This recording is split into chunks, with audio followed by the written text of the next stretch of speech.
कमरे में उस दिन कुछ अलग ही माहौल था।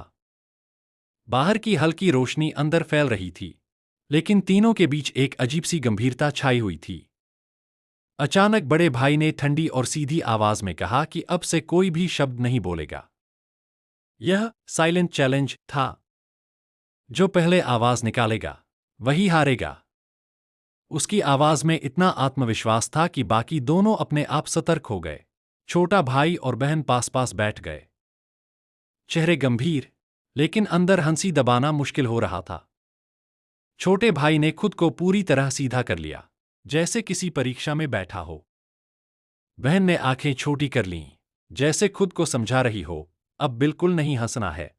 बड़ा भाई पूरी शांति से बैठा रहा, चेहरा शांत, आंखें स्थिर, शरीर बिना हिले। ऐसा लग रहा था जैसे यह चुनौती उसके लिए नई बात ही नहीं है। कमरे की खामोशी गहरी हो गई। हल्की हरकत भी साफ महसूस हो रही थी। छोटा भाई अपनी जगह थोड़ा हिला, फिर तुरंत रुक गया। हर छोटी हरकत पर निगाहें पड़ी हैं, यह उसे पता था। बेचैनी उसके चेहरे पर साफ दिख रही थी। बहन धीरे उसकी तरफ देखती रही, आंखों में शक था। खुद को और अधिक कंट्रोल करने लगी। फिर अचानक छोटा भाई की नाक में गुदगुदी हुई। पहले उसने इसे अनदेखा किया, आंखें बंद कर खुद से लड़ रहा था, लेकिन गुदगुदी बढ़ती गई। हल्के से नाक छूता रहा, जैसे कोई अपराध कर रहा हो। बहन तुरंत पकड़ लेती है, भौहें उठती हैं, बिना बोले चेतावनी देती है, अब गया। छोटा भाई पूरी ताकत से सांस रोकता है, चेहरा तनाव से भर जाता है। खुद से कहता है, बस थोड़ा सा और। कमरे में सन्नाटा गहरा हो गया। बड़ा भाई अब भी शांत है, न कोई हरकत, न कोई प्रतिक्रिया। ऐसा लगता था जीत उसी की है। नाक फिर से फड़कती है।